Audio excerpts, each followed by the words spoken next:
Capítulo 33. Quando entrou em seu quarto, Emily nem tentou dormir. Sabia que ficaria rolando na cama, esperando que Sebastian chegasse a qualquer minuto. Chamou um táxi quando o dia raiou, selecionou as coisas que caberiam em sua mala e sentou-se na beirada da cama, debatendo consigo mesma se deveria deixar um bilhete ao marido. Em vez disso, decidiu escrever um bilhete para Alex. Incluiu na nota seu endereço de e-mail e o colocou debaixo da porta. Enquanto o táxi levava Emily para longe daquela casa pela última vez, seu único arrependimento e preocupação estavam focados em Alex. Provavelmente, Sebastian descontaria toda a raiva e frustração em seu irmão outra vez. Mas o que ela poderia fazer? Posteriormente, naquela mesma manhã, conforme o avião decolava suavemente e a levava para longe do terrível erro que havia cometido, Emily fechou os olhos e afastou qualquer pensamento ruim de sua mente. Quando chegou a Nice, foi até um hotel perto do aeroporto, desabou na cama e dormiu. Acordou mais tarde, quando a noite já estava se aproximando, sentindo-se horrível, fraca, trêmula e com uma dor de cabeça latejante, resultado do excesso de conhaque da noite anterior. Pediu um hambúrguer, pelo serviço de quarto, dando-se conta de que não comera nada desde o croissant na manhã de ontem. Forçando-se a engolir a comida, Emily voltou a se deitar na cama, ponderando o fato de que, atualmente, não tinha uma casa para onde voltar. Seu apartamento em Paris estava alugado a um inquilino e só seria desocupado no final de junho. O Château, em reforma, estava inabitável.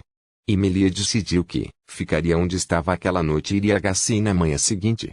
Tinha certeza de que Jean não se incomodaria em recebê-la em sua casa por mais alguns dias até que ela decidisse para onde iria. Talvez pudesse alugar uma casa de campo nas proximidades. Assim, pelo menos, estaria por perto para acompanhar as reformas. Ao pensar naquilo, parou e se conteve. Ainda era cedo demais para pensar em fazer planos para o futuro. Imaginou consigo mesma se Sebastian já teria voltado a York City. Sabia que deveria se resignar e entrar em contato com Gerard assim que fosse possível e pedir a ele que indicasse um bom advogado especializado em divórcios. Pelo menos não estava casada há tempo suficiente para haver alterado qualquer documentação e não tinham nenhum bem ou patrimônio que estivesse em nome de ambos. Emily pensou no cheque no valor de 20.000 libras que entregou a Sebastian e no belo diamante que ele comprou para Bella logo depois. E também no Porsche que ela nunca chegou a ver. Sentiu vontade de vomitar. Desejou poder ter a mesma atitude tranquila e tolerante que Alex tinha em relação ao seu irmão, mas, como ele mesmo lhe disse, é bom extravasar a raiva. Ajuda a curar as feridas. E enquanto sentia raiva, a dor não existia, embora soubesse que ela poderia voltar mais tarde. Ficou surpresa ao perceber que não o amava mais, no momento, já que a paixão que nutriu por Sebastian no início do relacionamento foi esmagadora. Entretanto, talvez o que ela houvesse sentido por ele não fora amor, não da maneira que Constance descrevera para Sophia em Paris. Não do tipo de amor que resiste ao tempo, um sentimento mais tranquilo, embora duradouro, e que ajuda o casal a superar as dificuldades da vida juntos. Sebastian chegou em sua vida junto com Mistral e a arrebatou. Mas será que chegou a ser quem realmente era quando estava ao lado dele? Ela percebeu que, no último ano, passou a maior parte do tempo como se estivesse pisando em ovos, tentando fazer tudo o que podia para agradá-lo e deixando que a gratidão que sentia pela presença de Sebastian em sua vida superasse toda a noção sobre o que é certo ou errado. Houve muitos momentos em que deveria ter confrontado o marido ou ter sido mais forte, mas Sebastian sempre teve todas as cartas na mão, desde o início. Sempre fizeram tudo o que ele queria, e Emily sempre concordou com tudo. Sempre esteve disposta a baixar a cabeça, racionalizar e aceitar o que ele lhe dizia. Não, pensou Emily. Isso não era amor. Ligando a televisão para afastar o silêncio que tomava conta do quarto, Emily perguntou a si mesma se fora o conhaque que a havia feito contar a Alex sobre o seu problema. Toda a situação de abandono e desinteresse de sua mãe, tudo aquilo parecia bastante surreal agora. Todos aqueles anos guardando aquela mágoa dentro de si. Havia permitido que aquela amargura crescesse em seu interior e, como uma planta trepadeira, estrangulasse o que tinha de bom dentro de si, de seu coração, e perdera a capacidade de confiar nas pessoas. Ainda assim, durante as últimas semanas, Alex lhe mostrou que não havia sentido em odiar ou pensar somente no passado. A única pessoa que realmente sofreria com isso era ela mesma. Querido Alex, tão gentil e inteligente. Emily se lembrou da sensação de estar em seus braços enquanto chorava. Sentia-se bem-vinda e confortável naquele abraço. E por que ela conseguiu dizer a ele coisas que nunca disse ao próprio marido? Mesmo assim, Emily repreendeu a si mesma antes de ousar prosseguir com aqueles pensamentos. O episódio na Inglaterra estava encerrado. Ela deveria tentar perdoar, esquecer e continuar vivendo sua vida. Emily. Há quanto tempo não a vejo? Jean brincou, sorrindo com uma expressão de simpatia quando ela entrou na cave. Não consigo ficar longe daqui, ela respondeu com ironia, antes de perceber que outro par de olhos brilhantes estava olhando para ela, atrás da bancada onde Jacques costumava se sentar. Olá, Anton, ela disse, sorrindo para o garoto. Veio ajudar um pouco a quê? Ganhar alguns trocados para comprar mais livros.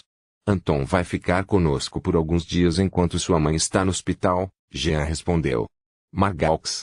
Eu não sabia que ela estava doente. O que houve? Emily perguntou, franzindo o senho. Sim, mas temos certeza de que ela ficará bem, Jean disse, com uma expressão em seu rosto que recomendava cautela ao falar sobre o assunto. Mesmo assim, estou ensinando tudo o que sei sobre vinho a Anton. Meu pai está sentado no jardim. Por que não vai até lá para falar com ele? Irei vê-los logo, logo. Jacques parecia bem mais saudável e relaxado do que há 2 dias.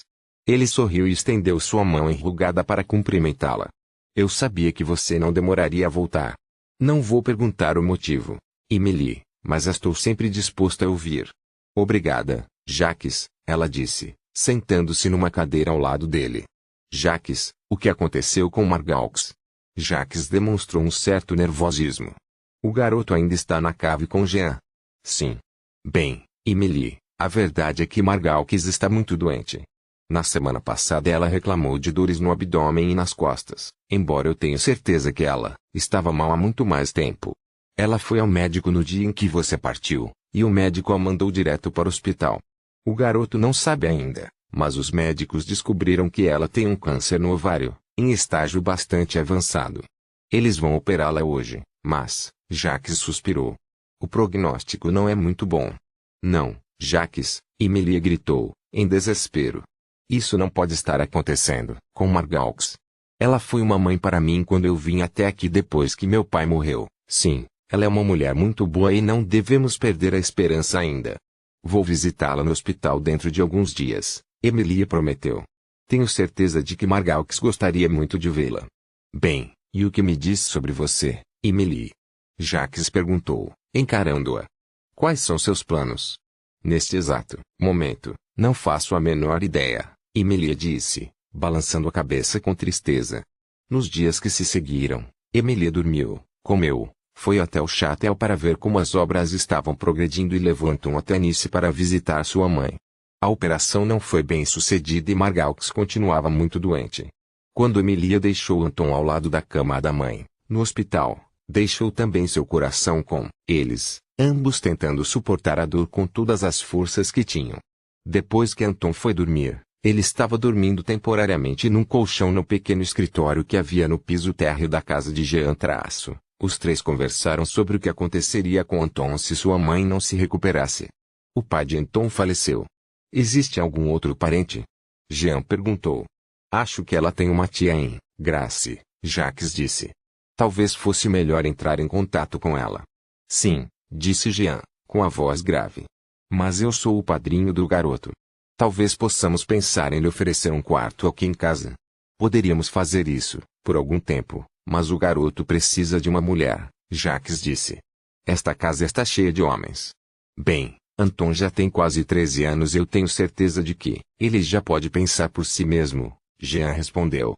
Por falar em residências, fiquei sabendo que há uma casa de campo nas redondezas que está disponível, Emily disse. Fica no vinhedo da família Bornace. Vou visitar a casa amanhã. Pelo que a senhora Bornace me falou ao telefone, parece ser um lugar perfeito. Você sabe que não há pressa para sair daqui, Jean enfatizou. Sim, você é muito gentil. Mas preciso começar a tocar minha vida, não é mesmo? Depois que Jacques se recolheu ao seu quarto, Jean e Emily tiraram a mesa e foram lavar a louça. Seu pai chegou a mencionar se está preparado para revelar a identidade do bebê de Sophia. Não, e eu não o pressionei, Jean respondeu, com firmeza. Ele está muito bem no momento, não quero incomodá-lo. Ele está ótimo, Emily, concordou. É irônico, sabia? Houve um momento em que achei que iríamos ter que dizer adeus ao seu pai, mas, agora, parece que será de Margaux que vamos nos despedir. Ela estava muito mal quando fui visitá-la no hospital, Jean. E Anton tem muita coragem. Ele é um garoto muito especial, Jean concordou. Infelizmente, como perdeu o pai quando ainda era muito novo, ele se apegou demais à mãe. Amanhã à tarde, meu pai pediu que eu o levasse a Nice para conversar a sós com Margaux. Então, se for conveniente, Anton poderia ficar com você? É claro. Ele pode vir comigo para ver a casa de campo. Não achei que seria Jacques a pessoa que visitaria uma paciente às portas da morte no hospital de Nice. Meu pai é forte como um touro, Emily, Jean comentou. Ele provavelmente vai enterrar todos nós. Emily e Anton levaram poucos segundos para decidir que a casa de campo seria o lugar perfeito para que ela residisse temporariamente até que o château estivesse pronto para ser ocupado. Ficava a cerca de 10 minutos a pé e estava localizado em meio a belíssimas videiras. Era decorado no estilo provençal, com um aquecedor a lenha que afastaria o frio do inverno, que chegaria dentro de alguns meses. Tem 2 quartos extras também, Anton exclamou quando saiu de um deles. Talvez, Emily, eu possa vir e ficar com você às vezes se a minha mãe tiver que ficar hospitalizada por muito tempo. É claro que pode, ela sorriu. Sempre que quiser. E então, concordamos nesse ponto.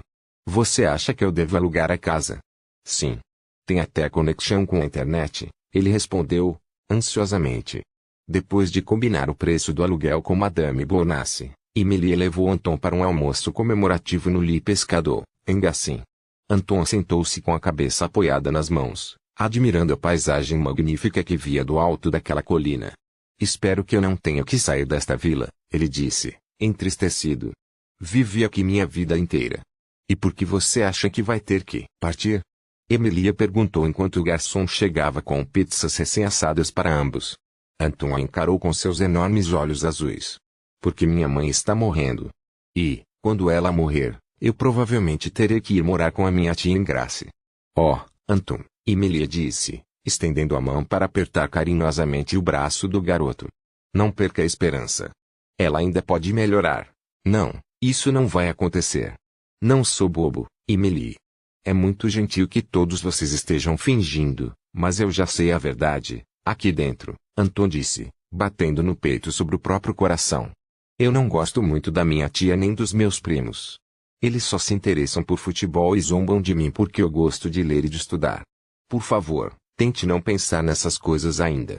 E, se o pior vier a acontecer, Emily admitiu aquela possibilidade na frente de Anton pela primeira vez. Bem, eu tenho certeza de que haverá outras que soluções. É o que eu espero, ele respondeu em voz baixa. Alguns dias depois, Emily deixou a casa de Jean e Jacques, e mudou-se para seu novo lar. Anton ajudou com a mudança. O garoto havia se tornado a sombra de Emily, especialmente depois que, Margaux, visivelmente deteriorada querendo poupar seu filho de vê-la tão doente, disse que ele não precisaria ir visitá-la no hospital todos os dias. Recebera tanta morfina para aliviar a dor que mal conseguia manter a consciência. Todos sabiam que era apenas uma questão de tempo. Importa-se se eu vier até aqui às vezes para ver como você está?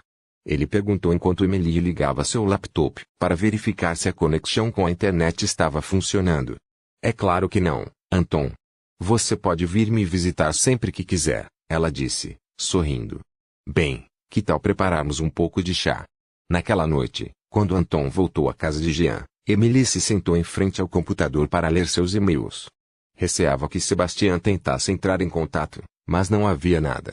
Em vez disso, viu que o nome de Alex estava piscando à sua frente.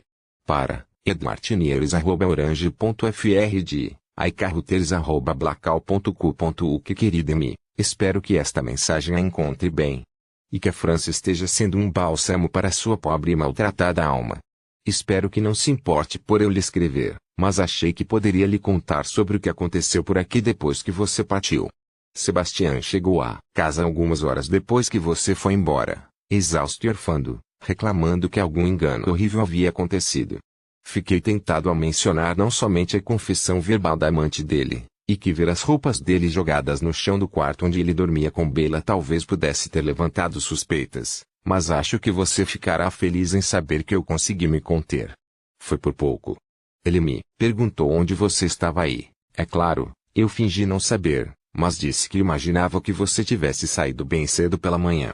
Ele resmungou algo sobre ter certeza de que você voltaria assim que se acalmasse, e depois saiu para ir até a outra parte da casa. Durante algumas horas, tudo ficou em silêncio, até que, de repente, eu ouvi um grito e o som de pés marchando pelo corredor, vindo na direção do meu apartamento. Vestindo mentalmente meu colete à prova de balas, imaginei o que estava prestes a acontecer. Meu irmão entrou de supetão na minha sala e exigiu saber quem havia mexido em seu cofre e roubado seu livro. De qual livro você está falando, caro irmão? Perguntei. Aquele que eu pedi emprestado a você há alguns anos, ele respondeu. Oh, está falando do meu livro. Eu pensei que você houvesse dito que ele havia se perdido. Para ser honesto, Sebastião, já havia me esquecido dele, eu disse e o encarei com seriedade. Quer dizer que você sabia onde o livro estava durante todo esse tempo? Oh, Emily, a expressão no rosto dele foi inacreditável. Pego numa de suas próprias mentiras. Em seguida, ele começou a revirar e revistar o meu apartamento, literalmente, me acusando de roubar o livro. E, considerando que o livro sempre fora meu, isso me pareceu um atrevimento descarado. Assim, depois de procurar em cada canto e brecha, a pobre Ju teve que organizar toda aquela bagunça depois e ficou bastante irritada. Ele tentou outra tática. Escute, Alex, ele disse daquela maneira irritante como ele age quando está tramando alguma coisa. Eu ia lhe contar assim que tivesse certeza absoluta, mas descobri recentemente que seu livro é extremamente valioso. É mesmo? Respondi. Meu Deus, que ótima surpresa, sim. Na verdade, é muito valioso mesmo. Bem, veja que sorte eu tenho. Quanto vale o livro? Cerca de $500 mil de libras, disse ele. Ah, ponto então, se o livro estivesse comigo, eu deveria mantê-lo a salvo, pois... E nesse ponto ele se aproximou de mim como se quisesse me contar um segredo. Descobriu uma maneira de transformar aquele $500 mil num milhão. Meu Deus, disse novamente. Como isso é possível? Ele começou a explicar que há outro volume do livro e que ele está tentando descobrir sua localização. Está muito próximo de conseguir encontrá-lo e, se conseguir, os 2 volumes juntos valerão muito dinheiro. Assim, se ele conseguir encontrar o outro volume, talvez seja possível que nós dois, como irmãos honestos, leais, carinhosos e que compartilham tudo em suas vidas, juntemos os 2 volumes juntos para dividir os lucros, não é? Eu me esforcei para assentir com seriedade, várias vezes, e escutá-lo atentamente. Até que eu disse, tudo isso parece ser maravilhoso, Sebastião. Há apenas um pequeno problema, o livro não está comigo. Não roubei o que já era meu por direito e não faço a menor ideia de onde esteja. Assim, eu pergunto, coagindo um pouco, quem poderia ter levado o livro? Nós dois nos sentamos e pensamos profundamente durante alguns minutos. Eu observei, quando ele finalmente juntou as peças. Olhei em seus olhos como se houvesse chegado à mesma conclusão infeliz. Emily. Deve ter sido ela, concordei. Ele se levantou e começou a andar de um lado para outro na sala, perguntando-se como diabos você tinha descoberto. E que, na verdade, se você realmente roubara nosso livro, então ele, nesse ponto, Sebastião se corrigiu imediatamente, ou melhor, eu devia ligar para a polícia. Neste momento, eu disse a ele que seria muito difícil provar aquela teoria, se realmente fosse você que houvesse levado o livro. Afinal, o livro tinha a assinatura do seu pai na contracapa. Isso o deixou muito irritado e, repentinamente, vi uma expressão de alívio se formando em seu rosto. Mas é claro que podemos provar, Alex. Você recebeu uma carta da nossa avó dizendo que ela deixaria o livro para você como parte da sua herança. O mais interessante dessa situação, querida Amy, é que, até onde me lembro, nunca mostrei a meu irmão a carta que o advogado da minha avó me entregou depois que voltei a morar nesta casa. Que carta? Não me lembro de receber carta nenhuma. Você me falou certa vez de uma carta, na qual nossa avó dizia que deixou o livro para você. Ah, sim, disse, coçando a cabeça, lembrando-me vagamente de algo do tipo. Acho que me lembro de ter queimado aquela carta. Nesse momento, a angústia no rosto do meu irmão quase chegou ao ponto de ser cômica. Ele me olhou de maneira muito dura, na verdade, quase como se quisesse me matar, e saiu do meu apartamento batendo a porta. Foi aí que eu percebi que um Sebastião irritado é um Sebastião perigoso. O mais perigoso do que costuma ser. Tomei algumas atitudes, minha querida Amy, que podem parecer um pouco exageradas, considerando que este e-mail fala sobre um livro perdido, e liguei para um chaveiro. Naquela tarde, o homem veio até aqui e reforçou as minhas portas e janelas. Agora estou encarcerado e cercado por um aparato de segurança similar a algo que só seria encontrado ao redor da Mona Lisa, talvez. Tenho um interfone tanto na porta externa quanto na interna, além de uma boa variedade de trancas e cadeados nas portas. Sei que isso pode parecer dramático, mas, pelo menos, quero poder dormir em paz à noite. Foi interessante perceber que Sebastião saiu de casa naquela tarde. Por um lado, isso foi bom, porque permitiu que a instalação dos meus sistemas de segurança progredisse sem qualquer interrupção. Entretanto, a má notícia é que, eles não foram testados ainda e, b, estou preocupado com a possibilidade de que ele cruze o Canal da Mancha para ir encontrá-la na França. Caríssima Amy, não faço ideia quais são suas circunstâncias nem onde está morando, e provavelmente estou exagerando nas minhas conjecturas devido à minha preocupação com sua segurança, mas preciso perguntar, ele sabe onde o acervo da sua biblioteca está armazenado? Eu realmente creio que ele possa tentar revistar a coleção mais uma vez. E, como acredito que ele cuidou dos detalhes da transferência a seu marido, ele teria acesso total ao lugar onde os livros estão armazenados se assim desejasse. Além disso, se ele aparecer na França para visitá-la, por favor, não o receba se estiver sozinha. Talvez esteja sendo alarmista. Nós dois sabemos que Sebastião não é uma pessoa violenta, exceto nos dias em que ele agiu assim comigo, mas eu queria pedir-lhe que ficasse em alerta. Estamos falando de uma quantidade enorme de dinheiro, afinal de contas. E agora, todos esses aborrecimentos que meu irmão me causou, e especialmente pelo fato de estar aprisionado em minha própria casa no momento, me fizeram pensar na melhor maneira de prosseguir com minha vida. Talvez isso tenha acontecido quando eu a ouvi reler a carta da minha avó em voz alta, mas cheguei a algumas conclusões importantes. Em breve, ficarei muito feliz em compartilhá-las com você, mas não agora. Você já tem muitas preocupações por hora.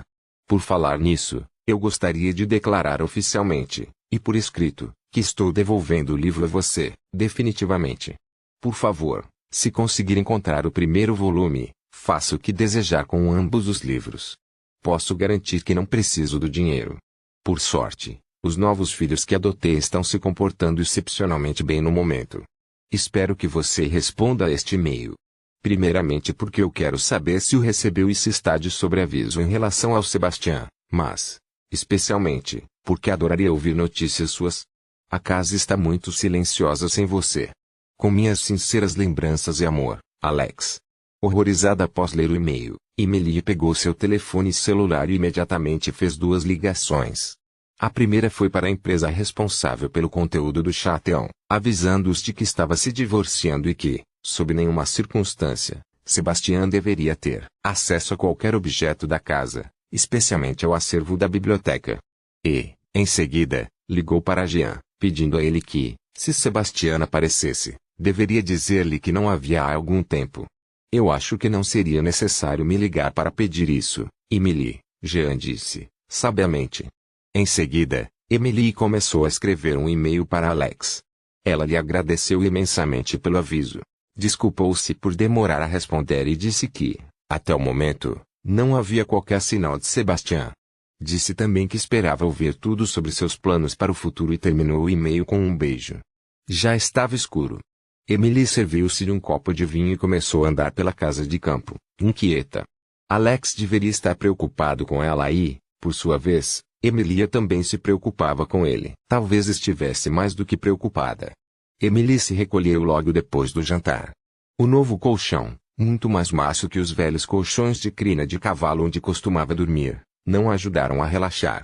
E se Sebastião houvesse retornado a Blackmore Hall e conseguido entrar à força no apartamento de Alex? Não. Ela se forçou a não pensar naquilo. Alex era apenas o irmão de seu ex-marido, e ela não era responsável por ele.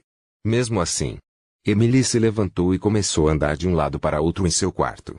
Sentia saudades de Alex. E estava tão preocupada com ele quanto ele parecia estar preocupado com ela. Emily parou de andar de repente, lembrando-se das palavras de Jean. Talvez você tenha se casado com o irmão errado. Estava cansada e percebeu que estava deixando que suas emoções a dominassem, imaginando sentimentos que não existiam. Emily se deitou na cama e forçou-se a fechar os olhos.